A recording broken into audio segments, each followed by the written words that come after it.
Welcome to But For Real, a variety show podcast co-hosted by two therapists who also happen to be loudmouth feminists.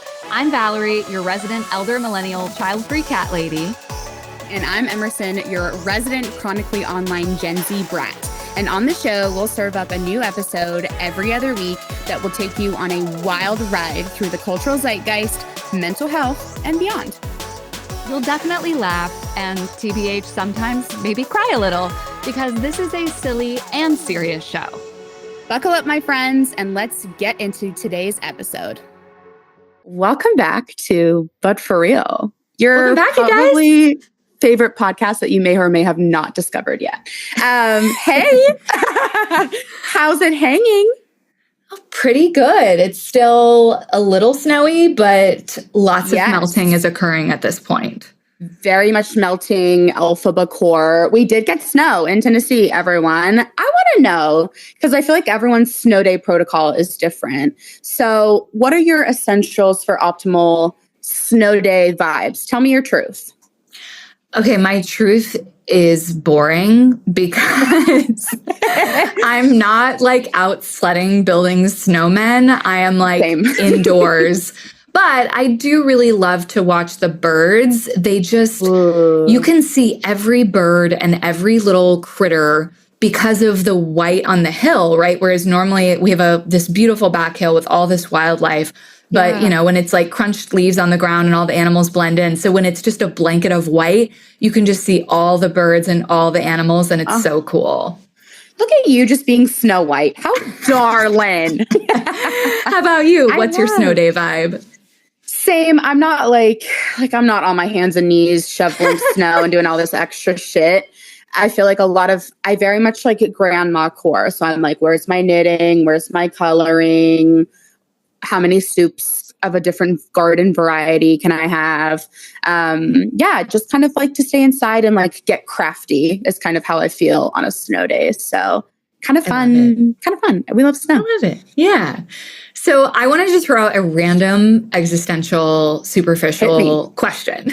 Because as I was preparing, so we're actually, those of you watching on video will notice that we are not together as we normally are. We are in our houses because this, like I said, the snow is just melting. And I think I didn't wear any makeup to last episode recording either. So this afternoon I was like, oh, I should put makeup on. And then I was like, but why though? Why am I doing it? And it's so tough because and there's no right answer is the important piece here, right? Because I love the freedom, which is the big sort of existential theme, the freedom to choose whether or not I want to do something like that based on how I'm feeling in the moment. Because there have been times where I remember like a couple years ago, I recorded some reel and I was like, why putting on my makeup makes me a better CEO. And at that moment in time, I was like I was coming out of, years of pandemic and sort of being like, wait a minute, it feels fun and sparkly to like put my face on and make art of it and all of that. And like, that's me stepping into sort of my best self. But recently it's more what's my best self is more being attuned to what do I feel like today in this moment? Yeah. So I'm curious, like, what that brings up for you. I think that's a really important thing of that, like day-to-day question or day-to-day checking in, and like how self-compassionate and like befriending of yourself to do that, right? Instead of holding self to arbitrary expectation, not living up to it, and then being like, do I look ugly today? Or should I have like zhuzhed better today? Or anything like that. I was a like full beat. For any of you out there that know the 2016 glam, bitch, I was on it like flies on shit. Okay. Like I had the cut crease, I had the brow, I had the cut cheek, and I'm like 17 years old going to high school. It was that serious. Okay.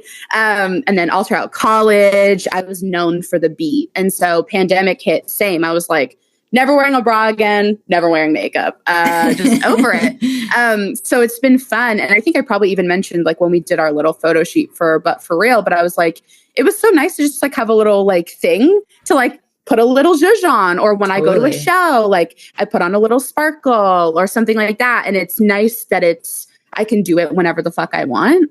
And I'm not holding myself to like the weird things of like, oh, I have a zit, I have to cover it up. Now I'm like, okay, maybe just like let it breathe. So I really enjoy the kind of checking in. I almost had the same thing just today. I like showered, I blew dry my hair, just hair wash day anyways, folks. But I was like, okay, well, I can go do stuff after, so I can like put on a little if I want, or if I wasn't going anywhere or wanting to do anything, or even if I just didn't, like whatever, I could just put it on or not. So I'm big in like, do whatever the fuck you want. Like if I see someone who's painted, I'm like, work. I love this for you. And then also, okay, if you want to just like have nothing on and be able to like rub your eyes and scratch your face real good and not have to like worry about anything coming across, that's the best too. Yes. Thank you for indulging this existential, superficial exploration because, I really do feel like the intersection of those things, it's in these day-to-day, moment-to-moment things that we get to choose what are my values right now in this moment and what am I prioritizing, and also not assigning any sort of like judgment or morality to whichever choice you make in the moment. Absolutely. Love. Look at us busting those beauty standards. Yay. Now it's time for our first segment, Tea and Crumpets, where we tell you what we can't stop talking about this week. What's your tea and what's your crumpy this week? Tell me this week. Oh my gosh. I'm so excited to share about this one. So there is down the street from our office, it's like in that Trader Joe's complex. There was a gym there for a little while, some sort of fitness studio. I never really checked it out. It didn't necessarily look like it was like my thing. And plus I'm like already doing 8 million other streaming services and whatever. So they had come and gone by the time I sort of realized like, oh, something new is in there now. And it's called KINRGY. Interesting. So I kind of had been meaning to look it up. And then I got served an ad and it was like, intrigued me enough to look it up. And it is this new, I guess you would call it like at the simplest terms, fitness modality, movement modality. That Julianne Hough, who is one of the big Dancing with the Stars, I've literally never seen an episode, but you know, she's like been on there for a decade or whatever as a dancer, a judge. So she created it. There's an online platform and there's 2 other studios so far in LA and outside Seattle.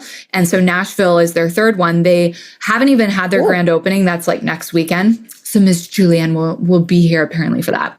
But what really grabbed me about it is based in the elements. You know, if those of y'all listening haven't put together, like, what is the Gaia Center? Maybe we'll do a whole EcoPsych episode at some point, but Gaia meaning, you know, sort of Earth Mother and really connecting to the earth as our larger body. And the elements, of course, are a big part of that expression. So they base their movement on the elements and it's combining breath, movement, and imagination. So there's a lot of like, let your inner child play. So I discovered it like on Sunday, got that ad, signed up for a class Monday, went to class Monday and Thursday, was like, hi, we need to do a private class for the Gaia Center's 5th anniversary coming up in February. So we're working on scheduling that. Fun. But I know, right? It is so much fun. It is like movement at its finest. And I really encourage everyone to check it out because again, no matter where you are, they have the online streaming platform. They just had a big sale and I think it might be over, but it's one of those where you can do like a free trial. And then if you love it, you could sign up monthly or annually. And, you know, compared to an actual gym membership, the streaming options are really inexpensive. That's so cool. And it's like right near the office, like in the Trader Joe's little place. Yeah. Kidding. I know. I'm so jazzed about it. I was just like living my synchronicity life. Look at you. Just how Avatar of you connecting with all of the elements. You. I live. What's your tea? My tea for this week, and I kind of mentioned last week when I was talking about my iPad game, But my project panning is going really well. So just like the quick and dirty brief on project panning, I think I like mentioned a little last time, like I said, but it's basically just like mindful consumption, use what you have, make a little game out of it. So for 2025, I wanted to pick 25 products. So I like went through all my arsenal, went through everything, skincare, hair care, house care, if you will. And so I picked 25 things, and it's been really fun to like reach for that stuff and like see how far down the bottle that I'm getting, and like keep it in my I have like a little crate where I'm keeping all my empties just so I can like see it. I'm not like a fan of hoarding trash per se, but I'm like, okay, maybe create a picture diary instead and get all this trash out of my way. But it's just been like a nice dopamine hit. I'm just very like a sensory seeking individual. And so it's just like nice to use my stuff and be like, yeah, I'm saving money and I'm like doing the financial feminist thing and I'm using all my stuff. So yeah, it's been really cool so far. I love it. So cool. Okay, so we don't have a step into my office segment for you guys today, but I just wanted to like drop a little seed here, put a little blurb to remind folks that you can send in your requests for advice, input, feedback on pretty much anything. There's a form on our website, GaiaCenter.co/podcast, and you can find that link in our Instagram as well at ButForRealPod. And we will send you our thoughts. So come on in, send in a request for advice. Yeah, we want to hear it. Welcome to The Lore, where we share anonymous listener-submitted stories about literally anything. The more cringe or jaw-dropping, the better. To submit your story for a future episode, find deets on the gram at ButForRealPod or at GaiaCenter.co/podcast. I'm volunteering and voluntolding myself for the lore this week. Now, everyone, this is fresh, so please be gentle with me and please giggle along with me. So the very quick and dirty link of it all is that I had a very busy day in the office on Thursday. It's like a full day for me. I'm like, yeah, I had supervision, all of the stuff. And about halfway of my day goes by and I ran out for lunch and it was very cold. It was very cold. This was like right before our snow. It's getting chilly and I'm just wearing my tried and true pair of linen pants from Old Navy. Old Navy, please count your days. We're going to have a fight, I think. But I switch over halfway through the day. In the office. And so I'm grabbing all my stuff and I'm sitting down and I sit down on a different chair. And I'm like, is this chair like, what's wrong with the chair? I get up and there is a huge, and I mean huge hole in my pants. Just fully ripped the pants, girl. I am then 6.5-ish minutes out from having my next session. And then I'm like back to back with like 3 or 4 people. And so I'm literally just like, kind of circling around in disbelief. And I'm like, so has half of Nashville seen my ass today? Because I left this office.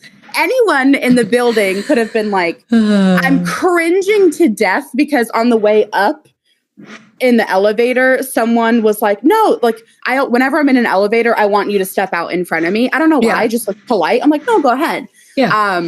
And this girl was like, no, you go ahead. So I'm just like shimmying down the little hallway, probably showing her my entire fucking left ass cheek. And I'm just like, I can't believe that this is my life. And so I very much went through the motions, from our grief episode. We don't really love the stages of grief, but it was rapid, y'all. I was like, denial, anger, grief. I was like, bargaining. Oh my God, bargaining. I was like, no one saw, everyone saw, no one saw. And so I literally then was like, okay, I live an hour-ish away from the office. There is no backup pair of pants. There is no time for me to run to the White Bridge Target, girl. So I got myself a nice little blanket and just burritoed myself in. And you best believe every other person that I came in contact with that evening was walking in front of me. I was like, okay, me walking all the clients out. I'm like, bye, see everyone. So if you saw my ass, no, you didn't. This is all never happened. Never happened. It's a lie. I'm just haha, hee hee. And I was like, oh my God, I want to literally freak out from embarrassment. And then I talked to the right people. I told everyone in the work group chat, I was like, guys, you won't fucking believe it. And everyone was just being so nice and dying laughing with me. My parents were just dying laughing. And so, yeah, the moral of the story is that you never know when you're going to rip your pants. I came home and immediately put a backup pair of work pants in my bag because I'm a commuter and I can't play this shit no more. And I thought, okay, I don't know what this story will bring. If you're one of my clients and you're like, oh my God, my therapist, somebody maybe saw her butt. Maybe I was one of those people. I'm also just a girl. I'm just a human. Just a girl. I'm just a girl. I'm a human with a butt and I make mistakes. And I have a wardrobe malfunction every once in a while that I cannot account for. So if you thought that I was going to ruminate on this for years to come, I may. We never know what happens when you find yourself in a thought spiral. But I've made my peace and I thought, you know what? Therapists are humans too, everyone.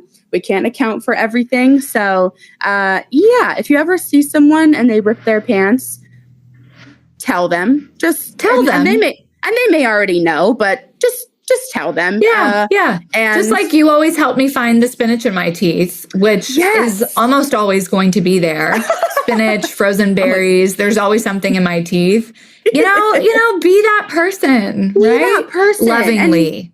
No, lovingly, like not at the dinner table, like you won't believe what she has between her teeth or those cheeks. No, just be like, hey girl, sister to sister, did you know that you're mooning half of Nashville right now?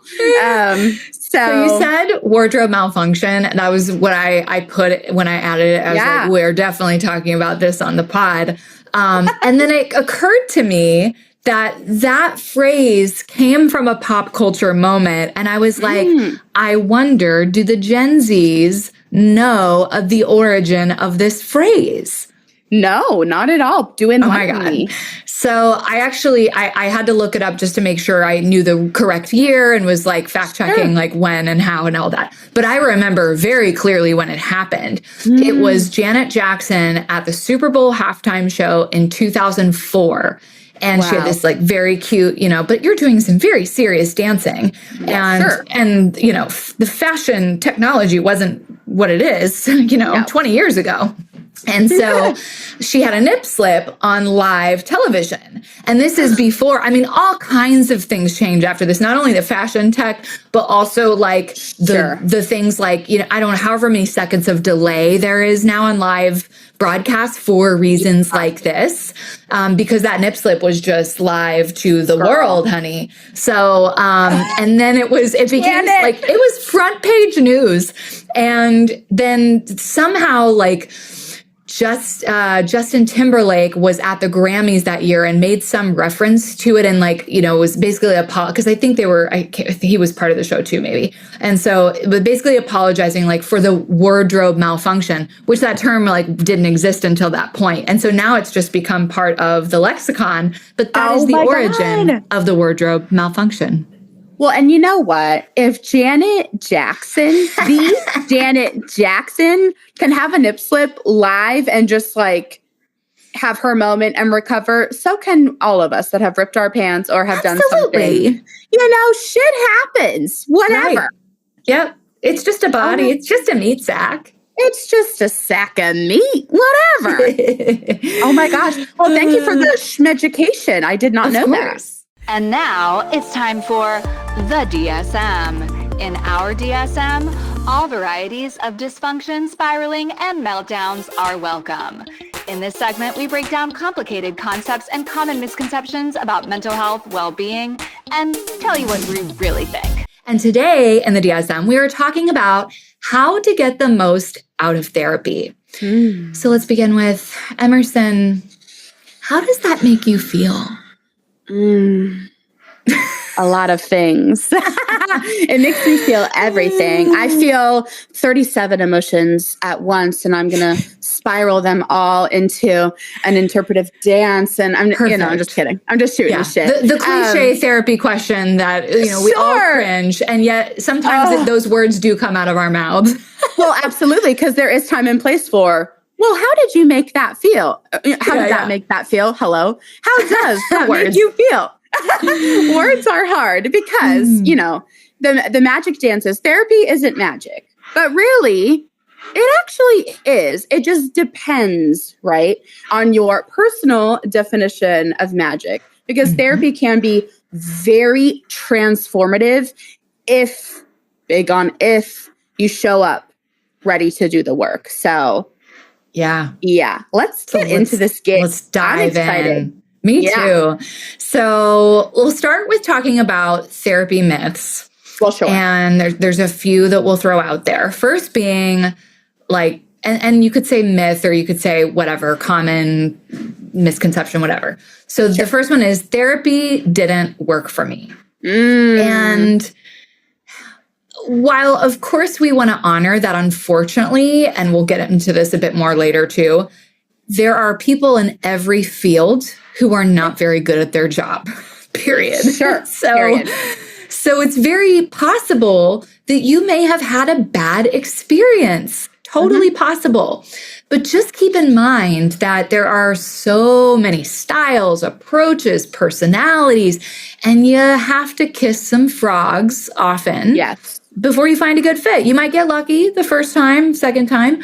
And then, with that being said, it's not that like, I'm going to shop around for the perfect therapist, because does perfect anything really exist? So if you're therapist shopping, looking for someone perfect, that will not only be impossible, but also like, is that indicative of other patterns in other areas of your life where you may be a maximizer and you're like looking for everything must be a peak experience? So it's kind of balancing this like, yes, absolutely have standards and expectations and, do some reflection on what your needs are, because therapy ultimately really should work for you. And if it's not, something is going wrong, whether it's the fit or something else. But just keep that in mind. And then second myth is my therapist will tell me what I should do. We get this a lot, right? Of like, and I hear this a lot in supervision, where clinicians will be like, yeah, the client just like really wanted me to tell them what to do. Yeah, I get that, like human to human, which is that's why we have the lore, right? If you want us to tell you what to do, we are not in therapist mode, and we will happily tell you what we think you should do. Step into my office. So we are not here to tell you we think you should dump your boyfriend, divorce your wife, etc. Now, our job is to guide you through the inquiry and the self-exploration. And if you ultimately come to that conclusion, we'll be in your corner. That doesn't always mean that we will agree. We'll get to that in a second. We will be in your corner supporting you. And we will bring what they call unconditional positive regard. Thank you, Carl Rogers. Which means that even if we don't see something the same way, even if we wouldn't make the same choice, that we can hold you in that positive regard no matter what you've done, no matter what you think. And that is a core element to the therapeutic process. Yes. I feel like that's the big one when, it always cracks me up at any point of the process where a client says, "Are you judging me?"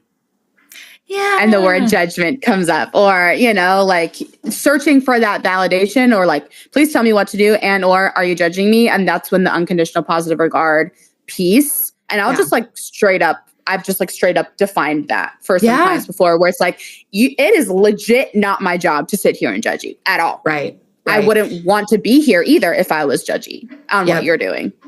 And the part that gets me tripped up every now and then is like, I can get really intense and passionate.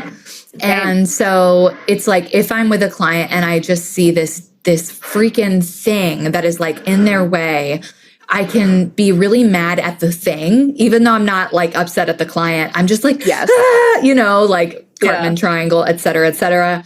And so I have to watch my own sort of fire and passion in that, because I don't want it to be misconstrued as I'm mad at the client or judging the client. Okay. Totally. And then, like I said, that'll segue us to the third myth, which is my therapist should never disagree with me. So again, we're not giving you advice. We're not telling you, that's not what I would do. If your therapist is saying that, that's probably not a good sign. Right. But we are aware that our words are powerful. Think of that meme that's like, the worst person you know is in therapy and their therapist is validating all of their perspectives and opinions, right? Yikes. Yep. So yes, we will sometimes challenge you to look at, different angles of a situation. We might hold up a mirror that can be uncomfortable to look at. And I will say it from the client side, I know that experience.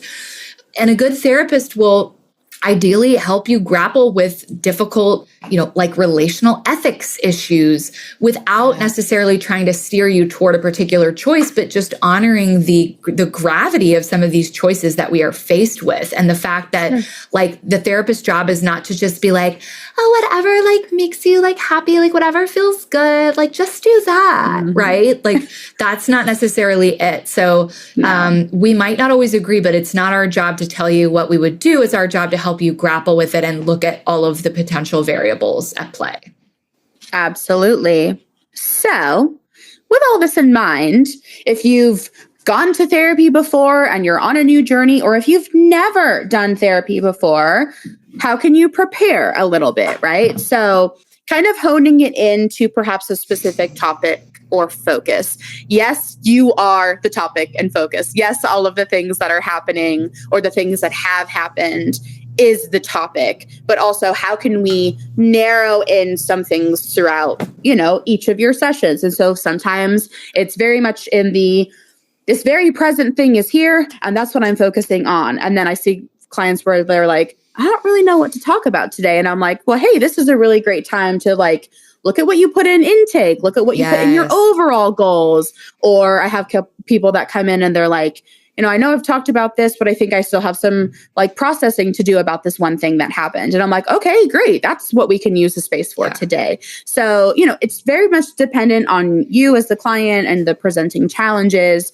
Sometimes you need a little bit more guidance. Otherwise, you're kind of like, I'm not really sure.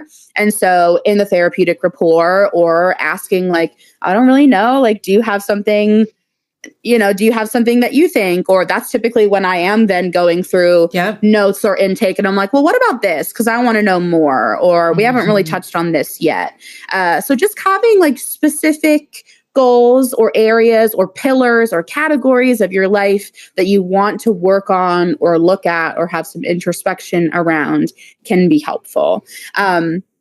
This is a huge one that I feel like people will always benefit from, but journaling and not full, and I always say journaling and everyone's like, ugh. And I'm like, well, wait, it's not journaling in one specific way, but journaling or jotting down or taking notes before your sessions can be so helpful in some of that stuck feeling that you get sometimes where it's like, wait, I'm here and now I have 50 minutes and now I'm trying to cough up something to say or like use my time wisely. So sometimes we talk about that in the frame of like the therapy hangover, like you don't really remember anything you just said in session if you're kind of just like blurbing or just like giving a lot of updates and we're not really talking about specific things that could be benefiting you, which that's always like interesting whenever I have people that are just like talking a lot on the outskirts of things. There's always something there too with that. Yeah. And but just I love when a client brings like,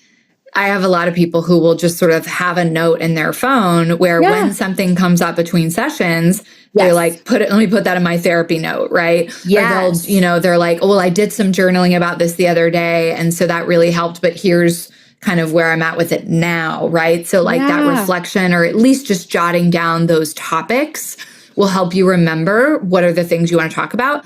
And then some people also will take notes in sessions. And that's really, depends on how your brain works. But if it's not about like, let me document every single thing we're discussing. No. But if you're having takeaways that feel valuable, again, just like a few words into your notes on your phone or your journal can be really impactful for sort of anchoring and concretizing those takeaways.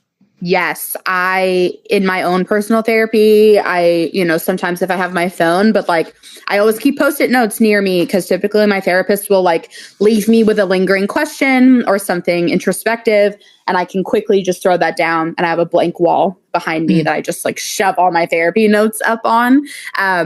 So exactly that, right? Doing what's right for you that will help you remember or helps you literally take what you need from that session to be able to leave and then start applying it. There's a million different formats that you can do that are helpful for you as an individual. So just find your best one. And then, kind of rounding it out, just be honest, even if it's messy, even if you think, oh my God, I'm going to be judged, or even if, I have people that are like, do you think I'm crazy? Is this crazy? Or, the word crazy, or, this is really messy, or this is this. And I'm like, okay, that's like a lot of where some of the work occurs though. I want to know what's underneath the feeling of you going through your ex's Venmo history. And I'm not judging, and a little bit of it's tea, right? But mostly, what's the underlying function of behavior? What is this serving for you? What does this mean for you? What does you acting out this pattern do for you? How does it affect others? There's so much richness in those moments that you find really shameful, or something that you feel like, I have people that are like, I've never told anyone this before. And you get the safety of providing that or pulling that into the relationship and space that we share together. That's so special to me. I feel so humbled in those moments that you've sat on something for so long and never told anyone. And you can have some catharsis, you can have some release in that. So even if you think it's beyond messy, all of us have our own messy detectors and our tolerance for it or whatever. But oftentimes the stuff that you're holding so tight that you're so afraid of being judged about is really what's some of the catalyst or agent for real change. And to have that reflected in the real moment is where a lot of really great work occurs. And so I'm like, yeah, be fucking messy, dude. Tell me what crazy thing you did. And for me to kind of be like, okay, well, here's I'm not really seeing something crazy. I'm seeing now it's patterns. in the room, right? Exactly. And I always say there's always sanity in the insanity, right? And that's, I use that sort of tongue in cheek, but like whatever the thing is that you're doing that you're like, oh my God, why would an adult human person do this? There is a reason, right? It's sort of functional analysis. Like if we actually look at, okay, well, if I look at it this way, it actually makes really good sense why I did that. Even if it like wasn't the wisest choice I could have made, it makes a lot of sense why I did it. So yes, absolutely. There's always sanity in the insanity. And this also makes me think of a great reel that if I can find it, we'll throw it in the show notes. But basically it's this woman going into therapy, and she's like trying to be the A+ therapy client, right? Like to be like the favorite client and like doing everything well. And like, oh my God, I'm implementing all the strategies. Things are great.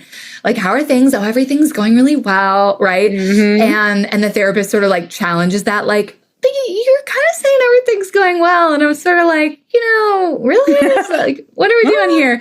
And then expressing that like being a quote unquote good therapy client means being messy and vulnerable. So then the client like comes back and is like super vulnerable. And it's like, yes, this is the gold, right? So it's, it's obviously we want to work on the sort of detaching from that sort of seeking approval, even though there's an aspect of it that's very human. But if you want to be a good therapy client, don't think your life needs to look perfect. Think about being vulnerable. That's being a quote unquote good client, right? Yes. I remember just in this quick blurb, this brought up for me, I think it was I attended TLPCA, like the Tennessee Licensed Professional Counselor Association. They do like CE events and trainings. This was when I was still in grad school. I was able to like present my poster and then like be around clinicians all day going to trainings. It was so legit. But I remember attending one of these sessions, and I can't remember in its entirety, but the one thing that stuck with me was this clinician talking about somewhat of like the stages of change. We talk about that, Prochaska's stages of change, pre-contemplation, contemplation. I'm sure there's time and space for us to always talk about that in this process. But one of the things, and I'll have to go back through notes and find it, but he said, sometimes you have clients that are visitors. They're visiting. And so what their visiting means what it means to them. They're coming and maybe we're scratching the surface a little bit, but we're not ready. And then eventually the client can morph into the customer. And so when they morph into the customer, that's when they really start showing up and being honest or being messy or bringing what they need. Right. And I'll clarify that like customer in this context yes, there is an exchange of sure.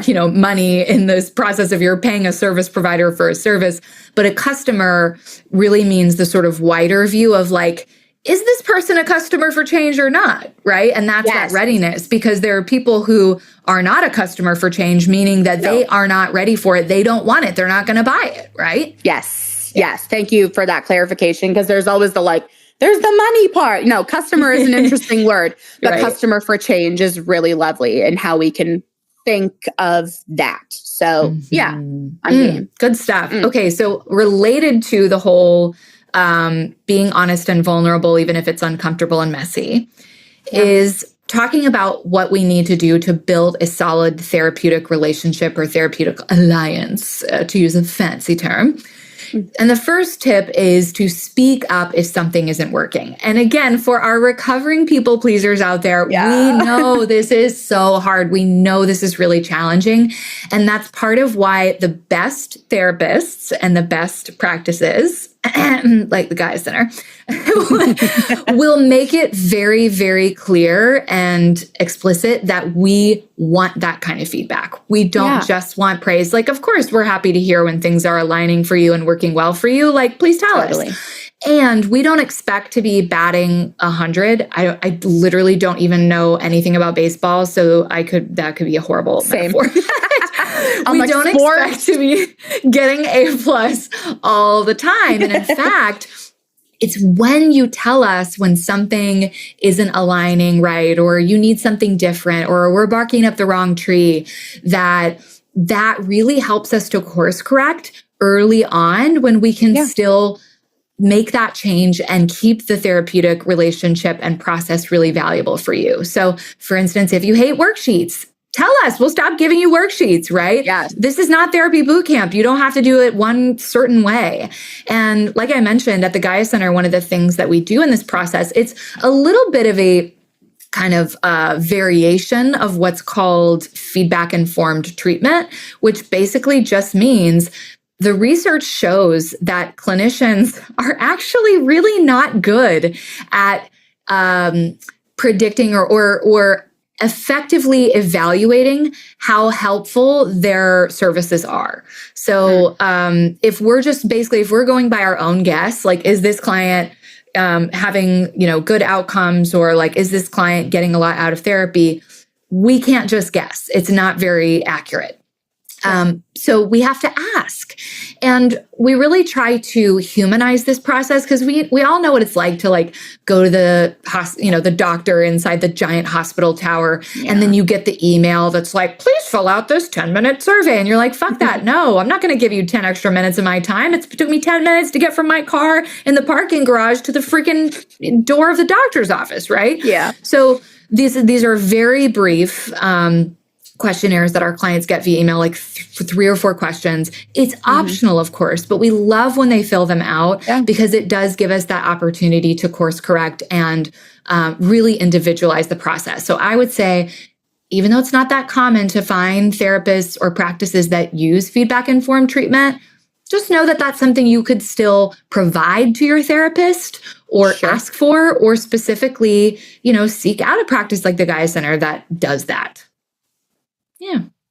Yay. Love that. The next tip is to know that trust takes time, right? So we understand you're not going to walk into session 1. Now, some people are an open book. I'm kind of that way at this point as a client. I'm like, listen, I'm just going to lay it all on the table for you. And that's fine. I mean, we will caution if clients haven't done a lot of trauma processing, we're not going to encourage you to like deep dive into your trauma in the first session, right? Because you don't know us, and we don't want you to go into a state of flooding where, you know, we just don't have that relationship and that sort of foundation of safety built yet. But generally, just know that we understand that there's going to be plenty of things you don't feel like sharing with us initially. Vulnerability can feel like jumping into cold water. No, thank you. Don't want it. No cold plunge for me. No, but it will get easier with practice. So just, you know, trusting that it takes time. And then the third tip for building that solid therapist relationship is please don't ghost us. Please. Feelings.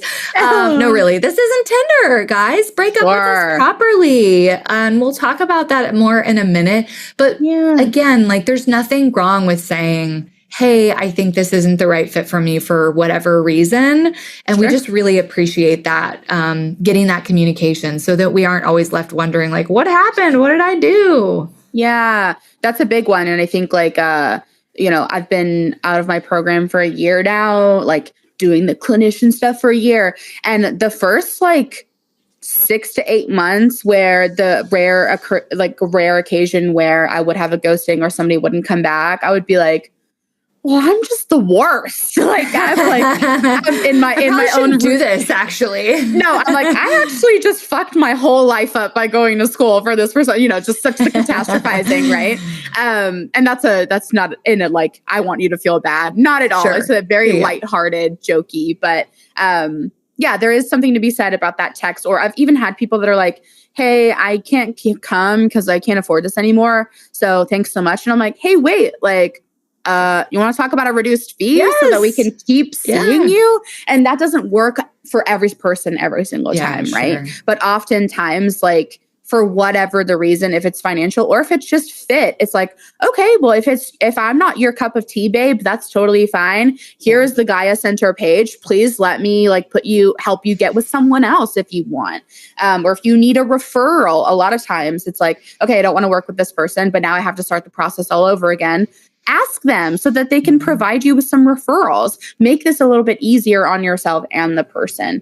Obviously, I feel strongly about the ghosting, but okay. So beyond the couch or the chair or the floor, however you therapize, how can we do the work outside of session, and what does that look like? So number one for realsy, therapy is not a quick fix. If you're coming in and you're like, hey, you, 1, 2, 3, fix this shit, I'm going to be like, I'm just a girl. What do you mean?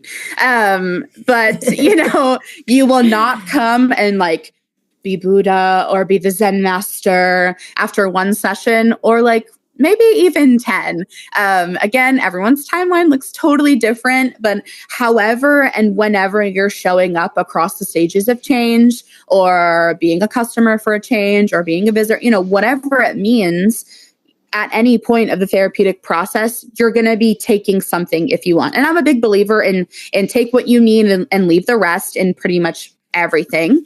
But you will not have mastered therapy. I just always find that even interesting of like, well, I've been doing therapy for 10 years or this and that. There's people that do therapy for like a really, really long time.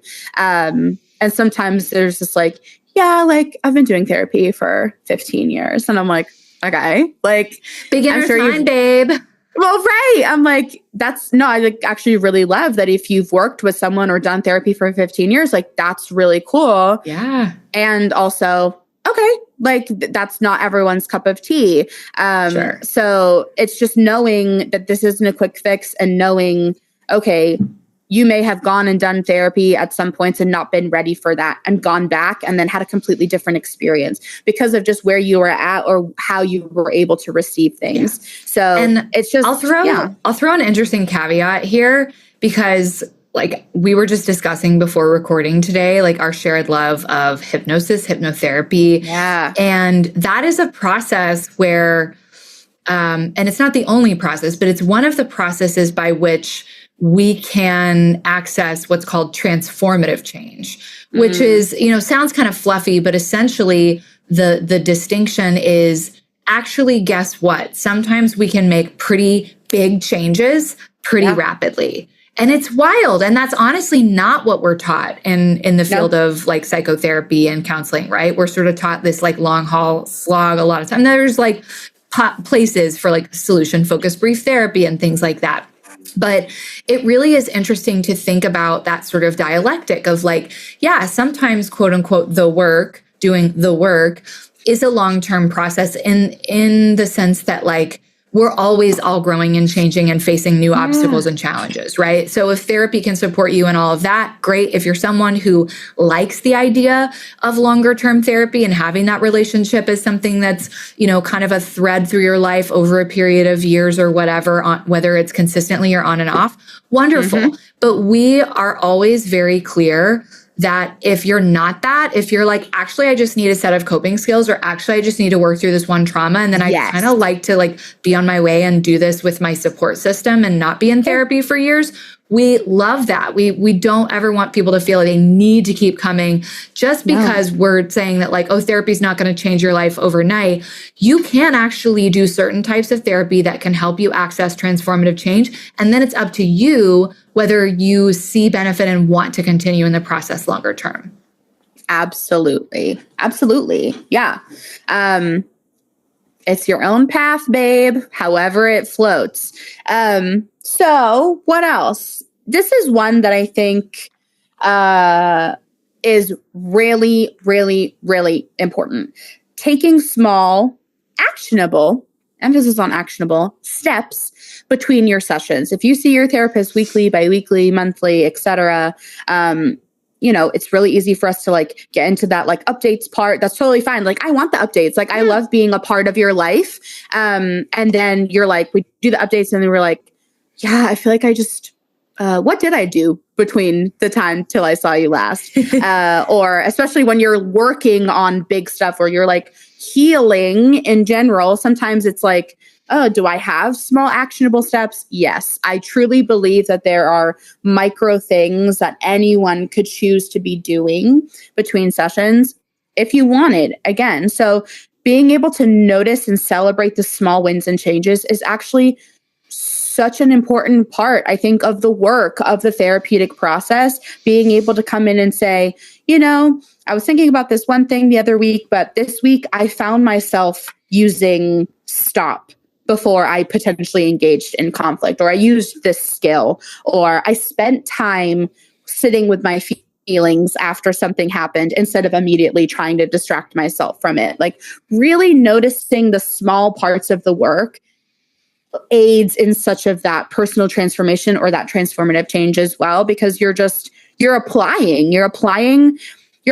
or you're encountering your feelings when you usually didn't, or you're encountering something coming up and thinking, okay, in my internal boundaries, what do I need to do? Whatever it is, right? Just noticing and celebrating where you're making changes and the big goals that you come in with, just like funneling them in so that you're doing stuff over time so that it feels like everything's more achievable and that you are doing the work is really, really important. And I think sometimes even I struggle with people that have like big goals or long-term things. And it's like, there's some of that like reluctance. I don't really know what I could be. I don't see myself where I've idealized this goal or I've idealized this part of self yet. And I'm like, sure. And also that part of you probably did do little things or things here and there to get to this point, right? So just taking those steps between sessions can make your journey feel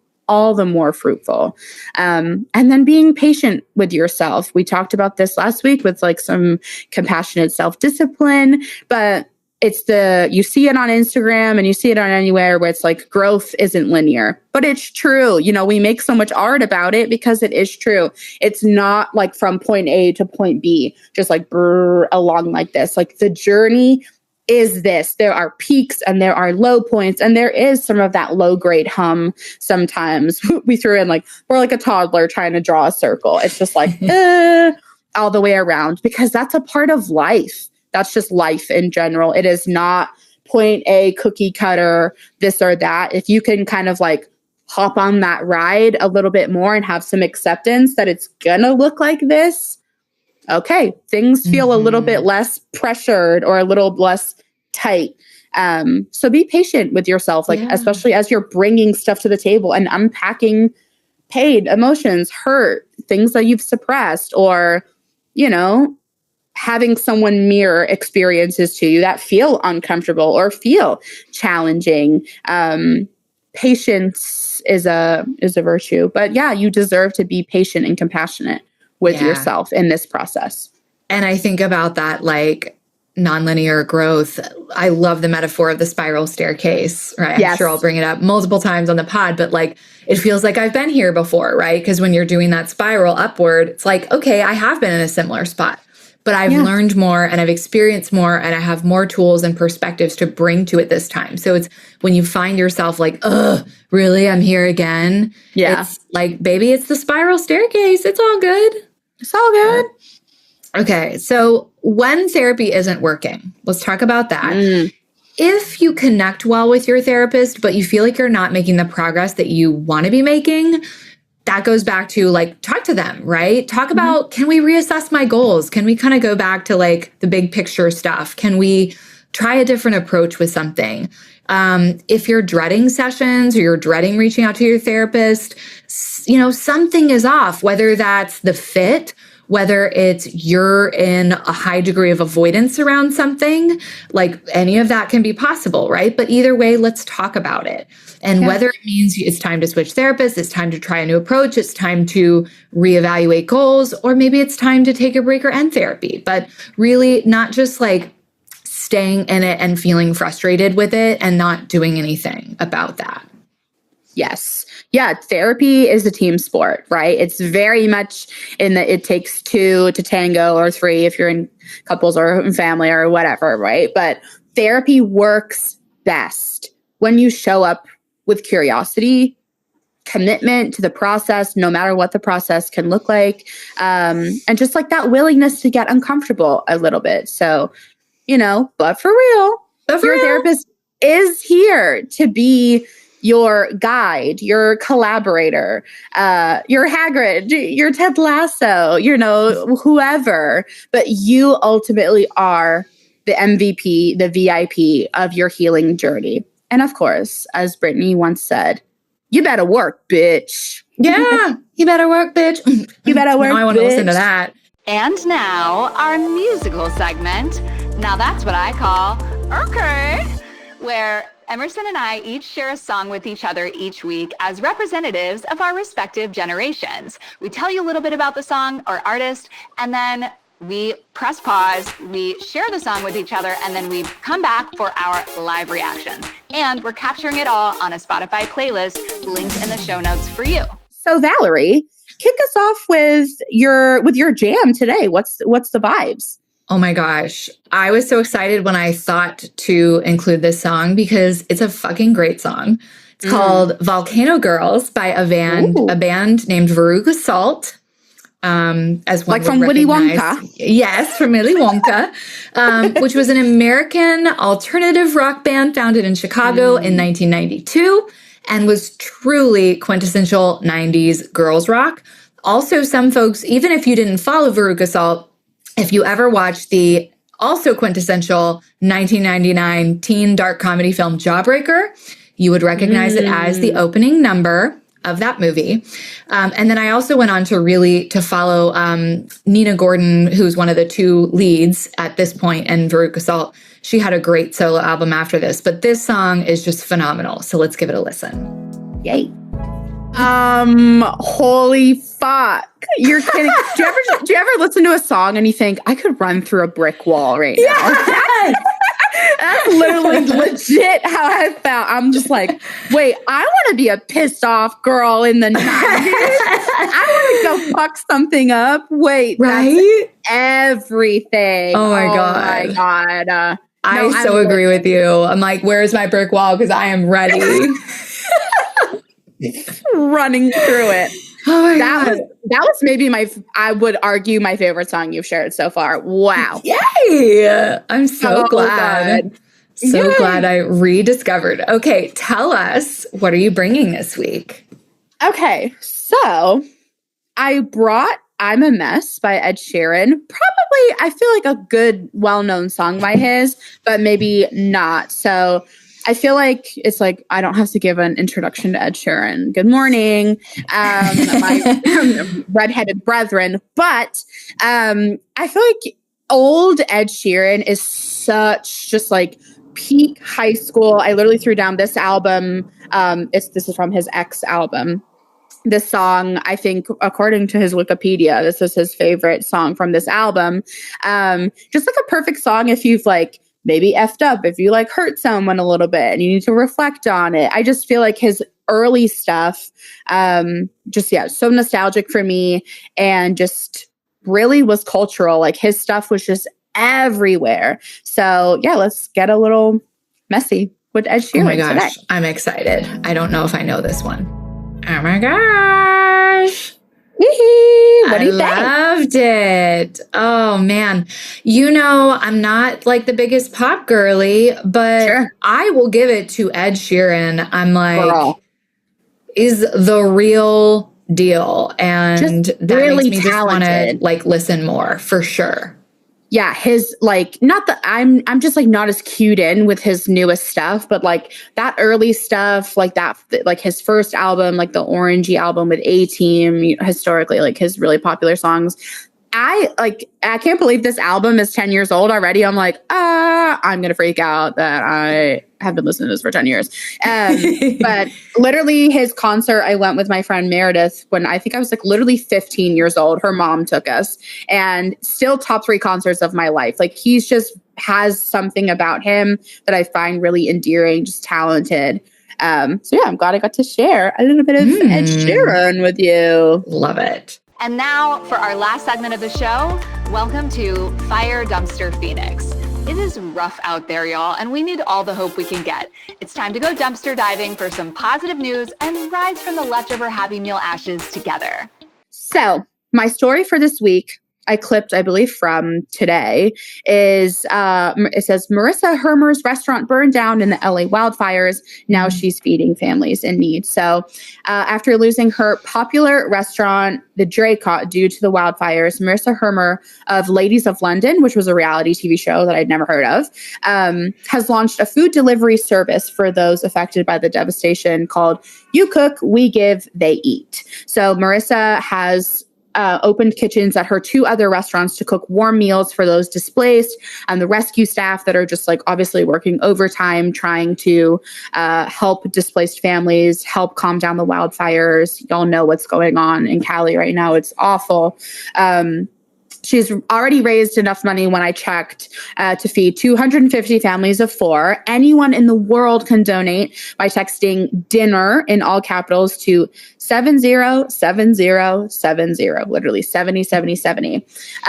If you're displaced and living in California, you can head to her Instagram at Marissa Hermer to comment for a meal, or you can nominate a family and she'll take care of it. Marissa started this meal service during COVID, actually, and brought it back around, obviously right in time for this devastation that we're currently witnessing or experiencing living.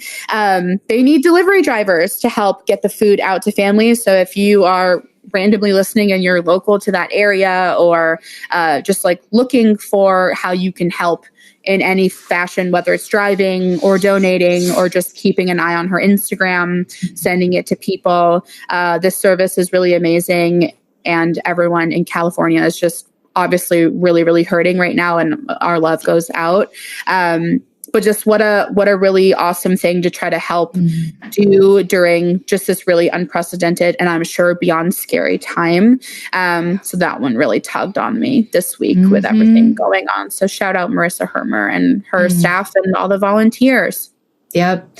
And yeah, we're recording this, I think, 10 days before it will release. So like, my goodness, I hope that by the time this episode comes out, that situation has really, really, calmed down in terms of the continuation of the loss and trauma, but the outcome of that, right? Like the residual effects of that will be very long lasting for so many people. So there will be no doubt continued efforts like this and others that will be needed for a long time to come.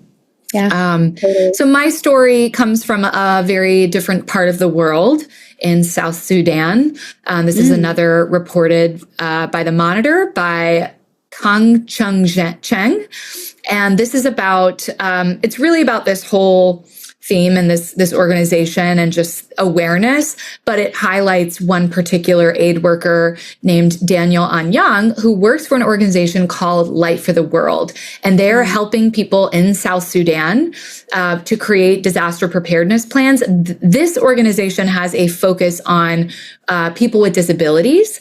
And that's huge because when we think about disaster preparedness, it's like, it's hard enough to get the average person to like get the information that they need, be like willing and understanding of like the steps that they need to take to keep themselves and their family safe.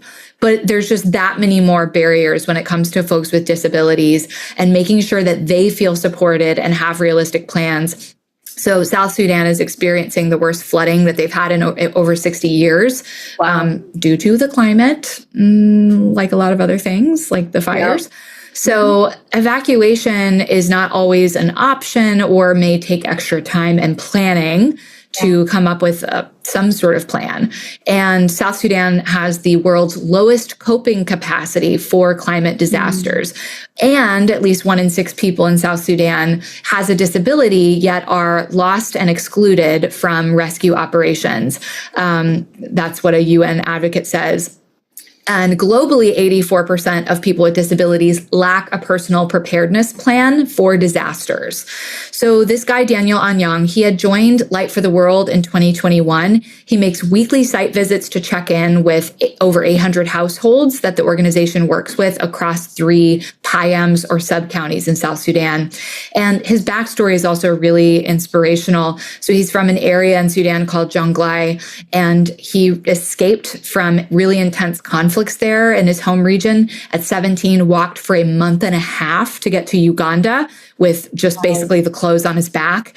And he was an older student of starting schooling at that time, but he started primary school studies at a refugee camp in Western Uganda, got a scholarship from the UN Refugee Agency to complete secondary education.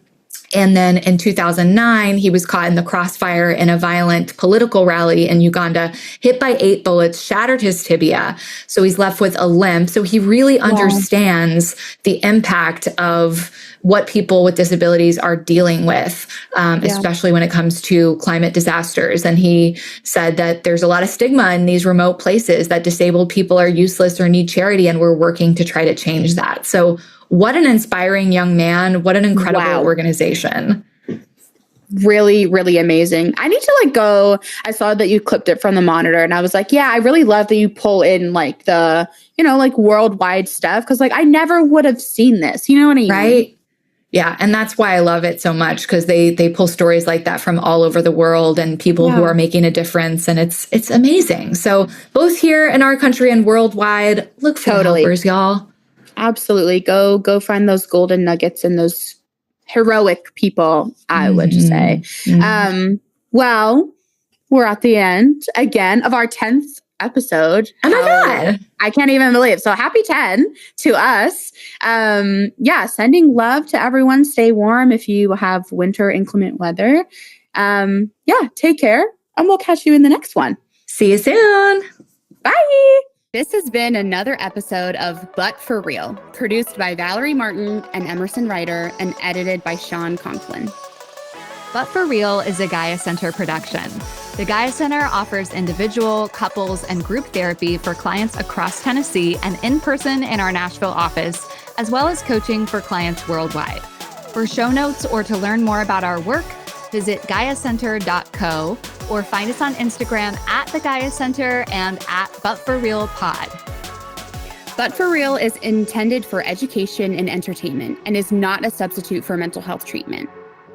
Also, since we host this podcast primarily as humans rather than clinicians, we are not shy here about sharing our opinions on everything from snacks and movies to politicians and social issues. Thanks so much for listening to this episode. See you next time, bestie.